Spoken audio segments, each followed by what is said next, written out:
লীগের অর্থ আরো স্পষ্ট করে বললে আওয়ামী লীগের যে সকল লোক এই গত 15 বছরের হাজার হাজার লক্ষ কোটি টাকার যে ক্যাশ, সেই ক্যাশ যারা হোল্ড করতেন, এদের কেউ দেশের বাইরে আছেন, এদের কেউ জেলখানাতে আছেন, কিন্তু তাদের অর্থনৈতিক যে সাম্রাজ্য, সেই অর্থনৈতিক সাম্রাজ্য ঠিকই চালু আছে। বিদেশে যে সকল টাকা পাচার করা হয়েছে সে সকল টাকা কেউ হাত দিতে পারেনি, এবং সেই টাকা দিয়ে অত্যন্ত বুদ্ধিমত্তার সাথে তারা লন্ডনে যাকে যাকে ম্যানেজ করা দরকার গাড়ি দিয়ে, বাড়ি দিয়ে, সুরা দিয়ে, সাক্ষী দিয়ে সেই জিনিসগুলো তারা করে ফেলছেন। প্যারিসে যদি তাদের কোনো টার্গেটেড মানুষ থাকে তাও তারা করছেন, নিউ ইয়র্কে, ওয়াশিংটনে, সিঙ্গাপুরে, ব্যাংককে, মানে ওখানে আওয়ামী লীগের টাকার একটা ভান্ডার খোলা হয়েছে। তার কিছু নমুনা আমরা দেখতে পাচ্ছি যে এখন রাজনৈতিক দলগুলো কেউ কেউ পরস্পরকে ছোট করার জন্য বলার চেষ্টা করছেন যে ওরা আওয়ামী লীগের টাকায় রাজনীতি করে। অনেকে বলার চেষ্টা করছেন যে আমরা আওয়ামী লীগের টাকা কিসে রাজনীতি করি, সরকারই তো চলছে আওয়ামী লীগের টাকায় এবং আওয়ামী লীগের লোকজন দ্বারা। এবং ক্ষমতার যে কেন্দ্রগুলো রয়েছে সেই কেন্দ্রগুলোতে এখনো পর্যন্ত আওয়ামী লীগের নিয়ন্ত্রণ বলতে গেলে শতভাগ। আওয়ামী লীগ যে পরিমাণ রিক্রুট করেছে, অর্থাৎ যেভাবে তারা শস্যদানা বুনেছে, সেখান থেকে 1%ও সেই শস্যদানা থেকে শতকরা এক ভাগও বর্তমান জমানাতে নিষ্ক্রিয় করা যায়নি কিংবা উপড়ে ফেলা যায়নি। অল্প কয়েকজন পুলিশ কর্মকর্তা, অল্প কয়েকজন সিভিল সার্ভেন্ট, অল্প কয়েকজন ব্যবসায়ী, তাদেরকে ধরা হয়েছে। কিন্তু বাংলাদেশে যদি ধরেন 20 লাখের উপরেও সরকারি কর্মকর্তা কর্মচারী, বলতে গেলে ইচ্ছাই হোক অনিচ্ছাই হোক বেশিরভাগ কর্মকর্তা কর্মচারীদের মনে আওয়ামী লীগ গত 15 বছরে যে সুবিধা, যে স্বপ্ন, যে আকাঙ্ক্ষা, এগুলোর বীজ বপন করে গেছেন।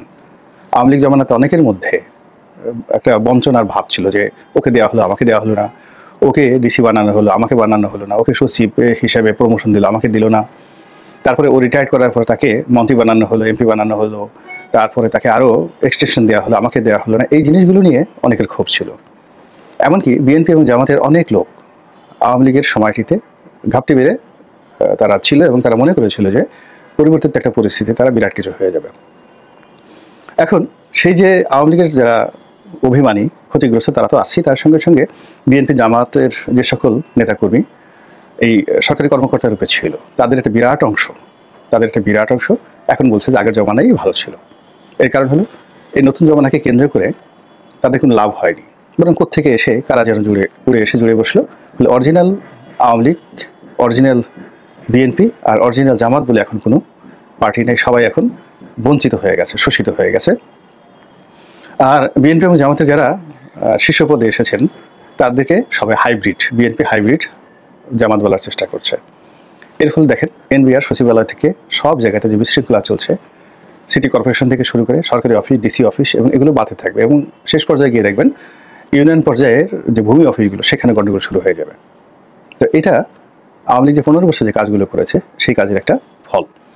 যারা সরকার চালাচ্ছেন তাদের অনেক যোগ্যতা আছে, তাদের অনেক চেনা জানা আছে, এবং তারা বুঝতে পারছেন, এবং বুঝতে পারার কারণে এই আওয়ামী ভূত তাড়ানোর জন্য তারা এই দলটিকে প্রথমে ছাত্রলীগকে নিষিদ্ধ করা হলো, এরপর আওয়ামী লীগের কর্মকাণ্ড নিষিদ্ধ করে এটিকে একটা বিচারিক প্রক্রিয়ার মধ্যে পার্মানেন্টলি ড্যামেজ করার জন্য তারা ইতিমধ্যে একটি আইন তৈরি করে ফেলেছে, এক্সিকিউটিভ অর্ডার তৈরি করে ফেলেছে।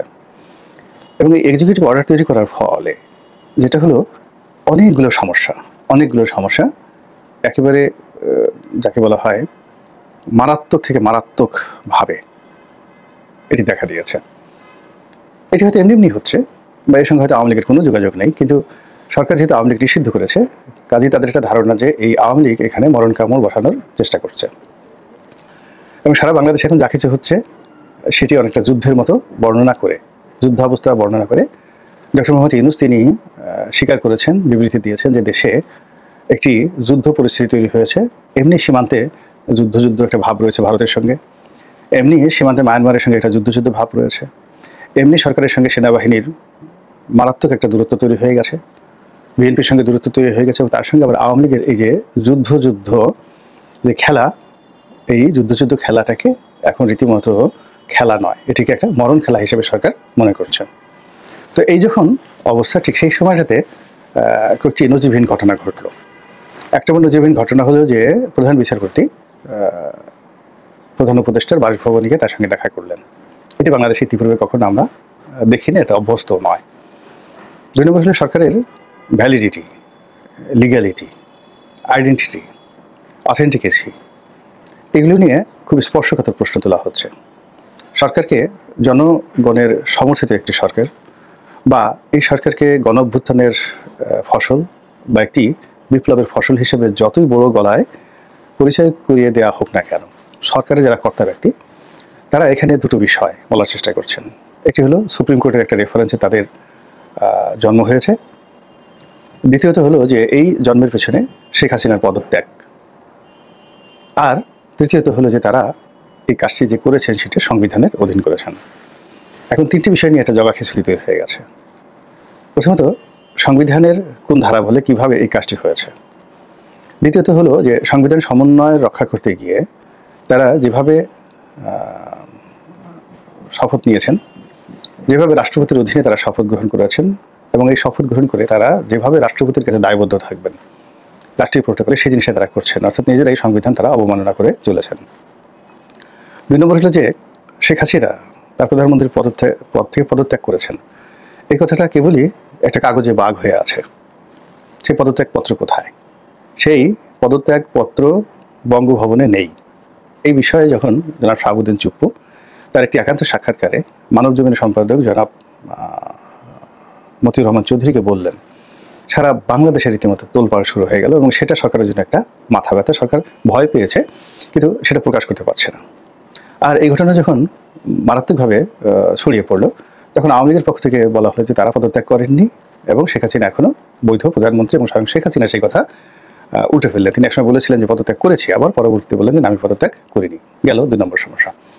3 নম্বর সমস্যা হলো এই যে সুপ্রিম কোর্টের যে ফুল বেঞ্চ রেফারেন্স, অর্থাৎ অ্যাপিলেট ডিভিশনের ফুল কোর্ট রেফারেন্সে সরকারকে বৈধতা দেওয়া হয়েছে যে দেশের একটা জরুরি অবস্থায় বা দেশের প্রয়োজনে এরকম একটা অন্তর্বর্তীকালীন সরকার হতে পারে। তো এখন পরবর্তীতে সেনাবাহিনী একটা তালিকা প্রকাশ করেছে, অর্থাৎ সেনাবাহিনীর যে হেফাজত, সেখানে প্রায় 1000 খানেক লোক সেখানে ছিলেন আগস্টের পরে। তো এটা নিয়ে বিভিন্ন সামাজিক মাধ্যমে নানা রকম সমালোচনা হচ্ছিল যে এরা কারা, কোথায়, এদের কাছে কত টাকা নেওয়া হয়েছে, কি হয়েছে। তো এর প্রেক্ষিতে সেনাবাহিনী একটা পূর্ণাঙ্গ তালিকা প্রকাশ করেছে, এবং দেখা গেল যে যাদের তালিকা প্রকাশ করা হয়েছে এদের একটা বিরাট অংশই গ্রেপ্তার হয়েছে, অল্প কিছু 2-1 জন হয়তো দেশের বাইরে গেছে। আর সবচেয়ে বড় ব্যাপার হলো সেখানে সুপ্রিম কোর্টের সবচেয়ে 2 জন বিখ্যাত জাজ, প্রধান বিচারপতি এবং তারপরে যাকে প্রধান বিচারপতি মনে করা হতো ইকবালুর রহিমের যে বড় ভাই জনাব এনায়েতুর রহিম। তো আপিলের ডিভিশনের শীর্ষ বিচারপতি এনায়েতুর রহিম, কল্পনা করা হতো যে বর্তমান মানে সাবেক যে প্রধান বিচারপতি তারপরেই যিনি বিচারপতি হবেন, প্রধান বিচারপতি হবেন তিনি।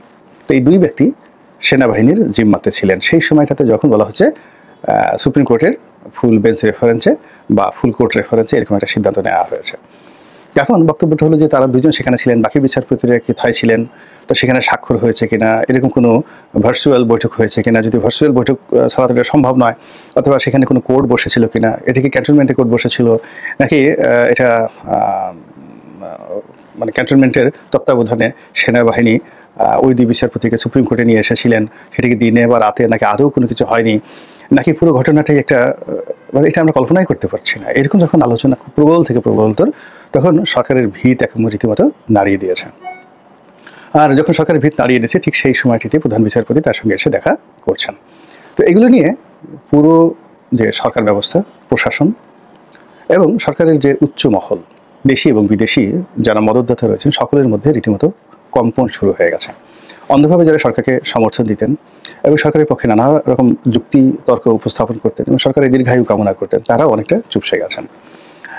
এখন যে অবস্থা চলছে, আজকে আমি যখন এই ভিডিওটি করছি মঙ্গলবার দিন, তো মে মাসের 27 তারিখে, তো আজকের দিনের এই ঢাকা শহরে যে ঘটনা ঘটছে, তাতে বাংলাদেশে যে একটা সরকার আছে এটা মনে হচ্ছে না। সেনাবাহিনী স্বতন্ত্রভাবে আইন শৃঙ্খলা রক্ষা করার জন্য চেষ্টা করছে, এবং 2 জন খুব শীর্ষ সন্ত্রাসীকে তারা ধরেছে। একজন সুব্রত বাইন আর একজন হলো মোল্লা মাসুদ। এবং এই মুহূর্তে এই দুজনকে ধরেছেন এবং আরও 4-5 জন আছেন, এবং এদের যে স্বীকারোক্তি এই সময়টাতে তাদেরকে কিভাবে ছাড়া হলো এবং তারা সেনাবাহিনীর কাছে যে স্বীকারোক্তি দেবে, এবং এই গত কয়েক মাসে যে সকল ঘটনা ঢাকা শহরে ঘটেছে আন্ডারওয়ার্ল্ডে, এবং সেখানে যে সকল লেনদেন হয়েছে, যে সকল ঘটনাগুলো ঘটেছে, সেগুলোর সঙ্গে অনেক রাজনৈতিক নেতৃবৃন্দের বর্তমান এবং সাবেক সংযোগ রয়েছে, এবং তারা কাদের পক্ষ হয়ে কোন জায়গায় কী কাজ করেছেন সেই কথাগুলো যখন সেনাবাহিনীর কাছে তারা স্বীকারোক্তিমূলক জবানবন্দি দেবেন, তা অনেকের জন্য মরণ ফাঁদ হয়ে যাবে, রীতিমতো মরণ ফাঁদ হয়ে যাবে। তো এই সকল যে উত্তেজনাকর অবস্থা, সেই উত্তেজনাকর অবস্থা থেকে যদি রক্ষা পেতে হয়, সরকারকে একটা নাটক করতে হবে, নির্মম নাটক করতে হবে, এবং সেই নির্মম নাটক করার জন্য বলির পাঠা লাগবে, এবং সেই বলির পাঠা আওয়ামী লীগকে বানাতে হবে, এবং আওয়ামী লীগের সেই শীর্ষ কয়েকজন যারা নেতৃবৃন্দ এখন যারা বন্দী অবস্থায় রয়েছেন, তাদেরকে যদি ফাঁসির কাস্টে ঝুলানোর জন্য ব্যবস্থা নেওয়া হয়, কিংবা এরকম একটা হাইপ তোলা হয়, যেভাবে কাদের মোল্লার ফাঁসি চাই, কাদের মোল্লার ফাঁসি চাই, এরকম ঘটনা ঘটানো হয়েছিল। তো এরকম যদি করা হয় এবং বেশ কয়েকজনকে যদি খুব দ্রুত ঝুলিয়ে দেওয়ার ব্যবস্থা করা যায়, যে কোনোভাবে ঝুলিয়ে দেওয়ার ব্যবস্থা করা যায়, তাহলে দেখা যাচ্ছে এটা সরকারের জন্য একটা রক্ষা কবচ হলেও হতে পারে। আওয়ামী লীগ বসে নেই, সে তার কর্মকাণ্ড চালিয়ে যাচ্ছে, তাদের নেতাকর্মীদেরকে তারা ঐক্যবদ্ধ করার চেষ্টা করেছে। এবং অতি সম্প্রতি ওবায়দুল কাদেরের একটি সাক্ষাৎকার করে দেখেছেন যে তিনি 3 মাস বাংলাদেশে ছিলেন এবং এত বিপত্তির মধ্যেও তিনি স্বপ্ন দেখতেন যে এই সময়টিতে বাংলাদেশে থেকে আওয়ামী লীগকে কী করে অর্গানাইজ করা যায়, সে কথা তিনি বলেছেন। এবং তিনি সেই গার্মেন্টসের যে আন্দোলন থেকে শুরু করে অন্যান্য যে সকল আন্দোলন হয়েছে, সব আন্দোলনের সঙ্গে যে আওয়ামী লীগের একটা ইন্ধন ছিল, সেটা ওবায়দুল কাদেরের কথার মধ্যে মোটামুটি স্পষ্ট। আবার এখন যা কিছু হচ্ছে তার সঙ্গে যে আওয়ামী লীগের ইন্ধন নেই, এটাও কিন্তু বলা যাচ্ছে না।